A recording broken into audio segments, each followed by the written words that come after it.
Yes, reka mbasuhuze kandi mbifurize kugira ibihe byiza nshuti bakunzi ba Ibendera TV. Igitondo cyiza kandi icyumweru cyiza, hanyuma kandi mukomeze no kugira weekend nziza. Uyu munsi ni ku cyumweru nkuko nari mbivuze, ni tariki ya mbere Gashyantare muri uyu mwaka w'ibihumbi 2026. Mwese umuherereye rero, reka nizere ko mukomeje kugubwa neza no kugira ibihe byiza. Reka ambabwire ko twinjiye makuru yo muri iki gitondo, na makuru agiye kwitsa no kwibanda mu burasirazuba bwa Repubulika Iharanira Demokarasi ya Kongo. Umurinzi wa Perezida Tshisekedi ari mu mazi abira kugeza ubu ngubu, anokobera iki turaza kubyinjiramo ku buryo burambuye. Uyu akaba ari umwe mu mutwe w'abajepe bo kwa Tshisekedi. Intambara ikomeye mu misozi iri mu nkengero za Minembwe yongeye kubura, kandi akaba ari intambara cyangwa ari imirwano ikomeye cyane. Turaza kunyarukira muri ibice turebera hamwe uko ibi byifashe. Umugambi wo kwigabiza uduce twa Bibogobogo twakoze dutuwe n'abaturage bo mu bwoko bw'abanyamurenge waburijwemo. Byagenze gute? Ibi nabyo uraza kunyemerera tubyinjiremo ku buryo burambuye muri aya makuru. Kandi ndaza kukubwira ko mu gihugu cy'u Burundi abasirikare batunze pasiporo bahawe nyirantarengwa yo kuzitanga byihutirwa. No kubera iki? Ibi ngira ngo twabigarutseho. Hanyuma rero itariki yo kuba batanze izi pasiporo yamaze gushyirwa ahagaragara, ndaza kuyikubwira. Turaza no kunyarukira mu yandi makuru atandukanye, birumvikana amakuru avugwa hirya no hino ku mirongo y'urugamba. Ikaze rero kuri mwese, nitwa Umukada. Niba wamaze kugera hano, ndongera kukwibutsa gukora like yawe hano ku Ibendera TV. Hanyuma niba ari bwo bwa mbere ugeze hano, ndagusaba gukora subscribe. Uraza kuba ugize neza nunkorera subscribe, kubera yuko nkeneye subscribe nyinshi. Birumvikana rero, nizere ko muri buze kubinkorera, kandi ubikoze wese araza kuba agize neza cyane. Reka rero umunyemerere ibintu tubigenze gutya, hanyuma mu kanya gato cyane ngaruke twinjira muri aya makuru ku buryo burambuye.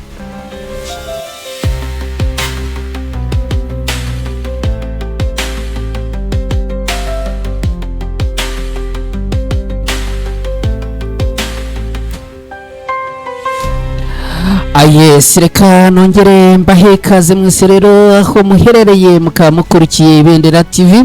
Nizere ko meze neza kandi mukomeje kugubwa neza. Uyu munsi ni ku cyumweru, ni tariki ya mbere Gashyantare muri uyu mwaka w'ibihumbi 2026. Mwaramutse gute? Mwagize ijoro rimeze gute? Reka nizere ko mwagize ijoro ryiza, ari nako kansuza abantu baherereye mu turere twose tugize igihugu cy'u Rwanda. Ubwo ni mu burasirazuba, ni mu burengerazuba, ni mu majyepfo, mu majyaruguru, mu mujyi wa Kigali. Hari abantu batubwiye ko badukurikira baherereye ahantu bita mu Ngororero.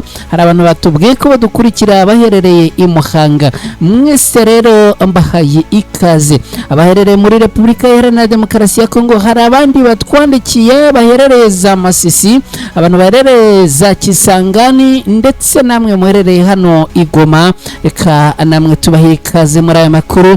Hanyuma abari muri Leta Zunze Ubumwe za Amerika, mumeze mute? Abari mu gihugu cy'Ubugande n'ahandi hose mudukurikiye muherereye, mwese mbahaye ikaze makuru yo muri rukerera kuri uyu munsi. Reka mbabwire ko ubu tuvugana umurinzi wa Perezida Tshisekedi ari mu mazi abira bikomeye cyane. Uyu arazira iki? Abanyapolitiki bagera kuri 3 bakomoka muri Repubulika Iharanira Demokarasi ya Kongo bagejeje ikirego mu nzego zitandukanye z'umutekano mu Bubiligi. Barashinja umusirikare ushinzwe umutekano wa Tshisekedi kubahohotera no kubatera ubwoba mu gikorwa bavuga ko cyabereye i Brussels mu Bubiligi.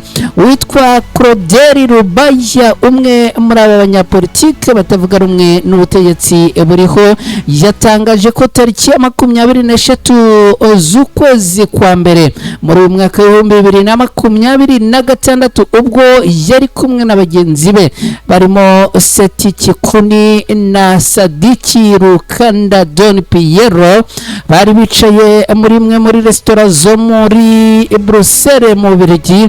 Bakaba rero ngo baratewe n'abantu bagera hafi ku 10.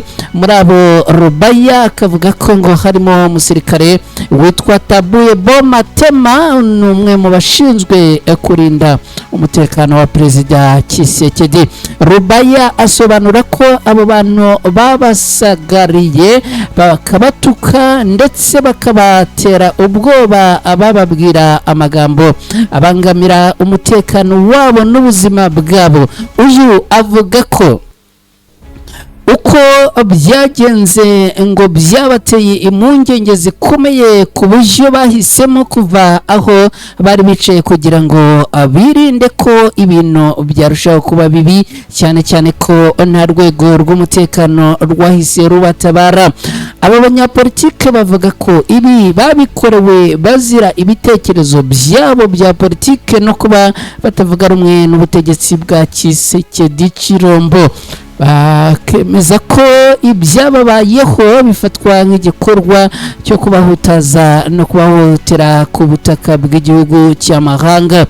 Ku rundi ruhande, ibi byatangajwe ko bamwe mu bakorana na Tabuye Bomatema bemeye ko koko yari muri iyo restaurant muri icyo gihe. Gusa abo bakorana be bavuga ko nta ruhare yagize muri uru rugomo, ahubwo ko ngo yaba yaragerageje kuruhosha no gukumira ko rwakomeza.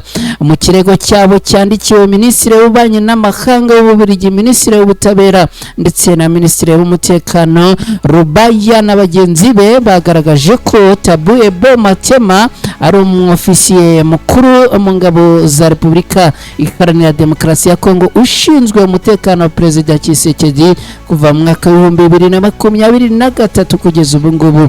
Banagaragaza kandi ko ngo uyu musirikare afite ubwenegihugu bw'Ububiligi, bityo ko inzego z'icyo gihugu zifite inshingano zo gukurikirana imyitwarire ye mu gihe akekwaho ibyaha bikorerwa ku butaka bwabo.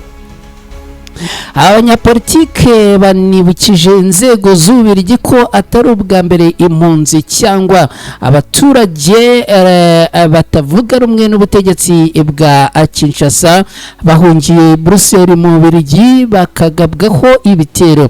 Batanze urugero rwa Apero Ruwara y'imirimbanyi ya politike, akaba n'umunyamakuru wagabweho igitero mu kwezi kwa 8 mu mwaka ushize 2025 agakomereka bikomeye mu gikorwa cyakekwagaho ko cyaba cyaragizwemo uruhare n'abantu bakekwaho gukorana na leta ya Repubulika Iharanira Demokarasi ya Kongo.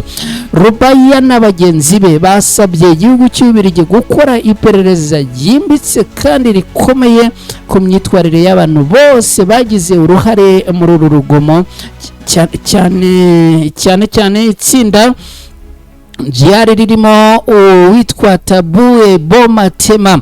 Aba kandi basabye ko guverinoma y'Ububiligi yamenyesha leta ya Repubulika Iharanira Demokarasi ya Kongo ko yamaganye bikomeye bikorwa byose by'urugomo n'iterabwoba bikorerwa abanyekongo batavuga rumwe n'ubutegetsi, by'umwihariko abahungiye ku butaka bw'ibihugu by'Iburayi. Iyi dosiye ishobora kongera gukaza umurego wa diplomasi hagati ya Repubulika Iharanira Demokarasi ya Kongo n'Ububiligi, ndetse igashyira ku rwego mpuzamahanga ikibazo cy'umutekano w'abanyapolitike, impunzi n'ubwisanzure bw'ibitekerezo byabo baba mu mahanga.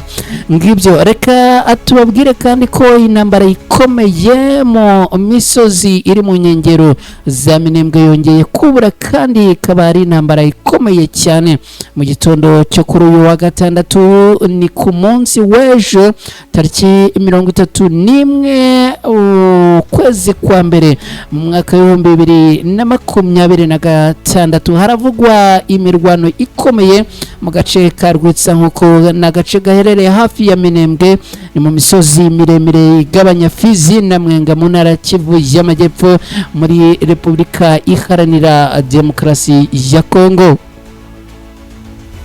Iyi mirwano yahuje abarwanyi ba MRDP twirwanaho n'ingabo za leta ya Congo FARDC zifatanyije n'ingabo z'u Burundi FDNB, FDLR ndetse n'abarwanyi b'imitwe yitwaje intwaro izwi ku izina rya Wazalendo. Amakuru aturuka muri ako gace avuga ko uruhande rwa leta ya Congo n'abambari barwo ari rwo rwatangije ibitero byagabwe ku barwanyi batwirwanaho mu bice bya Rwitsankuko. Ibi bibaye mu gihe ku mugoroba wo ku munsi w'ejo bundi kuwa gatanu tariki 30 z'ukwezi kwa mbere muri uyu mwaka wa 2026 hakoreshwaga indege zitagira abapilote zizwi nka drone zagabye ibitero muri santere ya Minembwe ahazwi nka Madegu. Izi drone zo mu bwoko bwa kamikaze zikaba rero zarakoreshejwe maze zikagaba ibitero mu bice bituwe n'abaturage bo mu bwoko bw'abanyamurenge. Izo ndege bivugwa ko zasenye amazu amwe namwe. Izi ndege kandi ngo zanakomerekeje abaturage, ibintu byatumye ubuzima bw'abasivile burushaho kujya mu kaga no mu kangaratete aha muri ibi bice. Nubwo hari amakuru avuga ko FARDC, FDNB, FDLR na Wazalendo bigaruriye agace ka Pozero gafite agaciro gakomeye mu bya gisirikare kuko gafungura inzira igana kwa Murima n'utundi duce tw'ingenzi twa Amikenye n'ahandi. Amakuru yizewe aravuga ko agace kakigenzurwa na MRDP twirwanaho hamwe n'inkengero zako, no kuvuga aka gace ka Pozero, agace ka Minembwe, agace cyangwa se ibice bya Fizi na Mwenga hamaze imyaka myinshi hibasirwa n'ibikorwa by'urugomo bishingiye ku mitwe yitwaje intwaro nka Wazalendo, FDLR ndetse n'ingabo za leta ya Congo FARDC, rimwe na rimwe bikivangwamo n'ingabo z'u Burundi. Ibi bikavangirana n'amakimbirane ashingiye ku butaka, ubwoko, politike n'inyungu z'akarere muri rusange. Nubwo leta ya Congo yakunze gutangaza ko iri gushyira mu bikorwa bya gisirikare bigamije kugarura amahoro, intambara ikomeje kwigaragaza nk'ikibazo gikomeye mu burasirazuba bwa Repubulika Iharanira Demokarasi ya Kongo, aho abasivile bakomeje kwishyura igiciro kinini cy'iyi mirwano. Kugeza ubu amakuru aravuga yuko umutekano muri Minembwe no mu tundi duce twa Kivu y'Amajyepfo ukiri mukeya, mu gihe impande zihanganye zikomeje guhererekanya ibirego n'amakuru atandukanye ku byabaye nyirizina. Abaturage barasaba ubutabazi bwihutirwa bukozwe n'imiryango mpuzamahanga kugira ngo haboneke igisubizo kirambye. Umugambi wo kwigabiza no kwigarurira uduce twa Bibogobogo twahoze dutuwe n'abaturage bo mu bwoko bw'abanyamurenge waburijwemo. Amakuru atandukanye akomeje gutangazwa n'abantu batandukanye bakoresha imbuga nkoranyambaga, by'umwihariko amashene atandukanye yo kuri YouTube yibanda ku mutekano n'intambara mu burasirazuba bwa Repubulika Iharanira Demokarasi ya Kongo. Akaba avuga ko ingabo z'u Burundi zikomeje kwigabiza uduce twa Bibogobogo twahoze dutuwe n'abakongomani bo mu bwoko bw'abanyamurenge. utu duce duherereye muri teritwari ya Fizi mu ntara ya Kivu y'Amajyepfo muri Repubulika Iharanira Demokarasi ya Kongo, nk'uko byatangajwe n'abatangabuhamya abanyuranye barimo amashene atandukanye. N'ubundi ngo mu cyumweru gishize havuzwe ko ibice bya Bibogobogo ndetse na hitwa Nyagisozi, Mugorore, Kabembwe n'ibindi bice byo mu misozi imigufi ya Fizi ngo byasenywe n'umutwe witwaje intwaro wa Mayimayi ushyigikiwe na leta ya Kongo. Ibi byabaye mu myaka 4 ishize, bituma abaturage bose barokotse bahungira muri santere ya Bibogobogo, abandi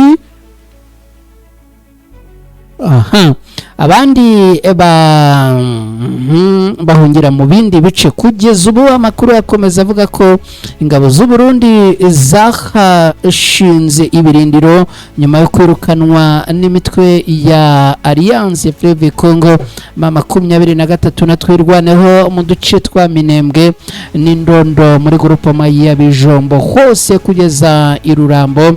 Ni mu kwezi kwa 12 ku mwaka ushize 2025. Iki gikorwa rero bikaba bivuga yuko n'ubundi abarwanyi b'igisirikare cy'u Burundi, abarwanyi b'igisirikare cya leta ya Kongo FARDC na Wazalendo ngo bari bafite umugambi wo kwigarurira ibi bice bakabigira ibyabo, ngo ni nayo mpamvu iki gisirikare cy'u Burundi cyahise gikaba ndetse kigashinga ibirindiro ahangaha. Gusa biravuga ko abarwanyi batwirwano ndetse nabo mu mutwe wa Alliance Fleuve Congo 23 bakomeje kugenda bahangana n'abarwanyi bo ku ruhande rwa leta ya Kongo, ndetse bakabirukana muri bice bashaka kwigabiza kugira ngo n'ubundi bakomeze kubangamira abaturage bo mu bwoko bw'abanyamurenge. Reka twigendere twerekeze mu gihugu cy'u Burundi. Abasirikare batunze pasiporo bahawe nyirantarengwa yo kuba bazitanze byihutirwa. No kubera yihe mpamvu abasirikare basabwe gutanga pasiporo yabo? Ni ibintu twagarutseho ku munsi w'ejo, nyirango ni ku munsi w'ejo mu makuru twagarutseho tubabwira ko n'ubundi igisirikare cy'u Burundi biturutse ku kuba barimo gucika cyangwa se gutoroka igisirikare bya hato na hato, ubu hafashwe umugambi wo kubambura pasiporo zabo. Umugambi mukuru w'ingabo z'u Burundi yitwa General Prime Niyongabo yahaye abasirikare b'iki gihugu batunze za pasiporo zisanzwe itariki ya 10 Gashyantare muri uyu mwaka w'2026 nk'itariki ntarengwa yo kuba bamaze kuzishyikiriza igisirikare cyaha mu Burundi. Ibi bikubiye mu rwandiko uyu generali yaherutse koherereza abayobozi bose mu ngabo mbere yo kumenyesha abasirikare ubutumwa bwari bagenewe, n'ubundi bwari bukubiye ahangaha. General Prime Niyongabo akaba yamenyesheje abasirikare ko ntawemerewe gutunga pasiporo isanzwe, no kuvuga pasiporo ordinaire. Yavuze kandi ko pasiporo abasirikare bemerewe gutunga ari iz'akazi, no kuvuga pasiporo de service bahabwa iyo boherejwe mu butumwa hanze y'igihugu, abataha bakazisubiza. Uyu yunzemo avuga yuko mu gihe bibaye ngombwa ko umusirikare akenera kujya hanze y'igihugu atagiye mu kazi, asabwa gusaba umugaba mukuru w'ingabo uruhushya rwo gutunga pasiporo isanzwe, undi akayimusabira. General Prime Niyongabo yategetse ko umusirikare wese utunze pasiporo ordinaire cyangwa urundi rupapuro rumufasha kurenga imipaka y'u Burundi aba yamaze kubitanga mu biro bikuru by'igisirikare bitarenze ku wa 10 Gashyantare muri uyu mwaka wa 2026. Uyu mujenerali yavuze ko utazabikora azahanwa. Uburundi bwafashe iki cyemezo mu gihe amakuru avuga ko abasirikare babwo bakomeje gutoroka ku bwinshi bakajya gushaka akazi mu mahanga. Ibi ngo biterwa n'ibintu bibiri ngira ngo nabigarutseho. Icyambere ngo nuko abasirikare badahembwa, bityo rero bakaba bakomeje gukoreshwa mu gisirikare ariko n'ubundi ubuzima bwabo butameze neza kubera ko ngo ntibahembwa. Ikindi cya kabiri kiri gutuma abasirikare ngo bahunga ku bwinshi nuko ngo bafite ubwoba kandi barimo gutinya ko bakoherezwa muri Kongo. Ibi nta yindi mpamvu ngo nuko abagiye boherezwa muri iki gihugu cya Repubulika Iharanira Demokarasi ya Kongo ababashije gutaha ari bazima ngo nimbarwa. Mu byumweru bishize byavugwaga ko abasirikare bari bamaze gutoroka iki gisirikare cy'u Burundi barenga 500 bose biganjemo abari baroherejwe kujya kurwana muri Repubulika Iharanira Demokarasi ya Kongo. Igihugu cy'u Burundi rero kikaba gifite ubwoba bw'uko n'ubundi abasirikare bakomeje gutoroka umunsi ku munsi kandi ari benshi. Ngibyo rero ko byifashe. Munyemerere tugane ku musozo w'aya makuru, nkomeza kubifuriza kugira icyumweru cyiza, mwirirweho muhaye kandi muronke abagiye mu masengesho mugira amasengesho meza, abari mu zindi gahunda namwe gahunda z'uyu munsi zibabereye iz'umugisha. Ciao, bye bye.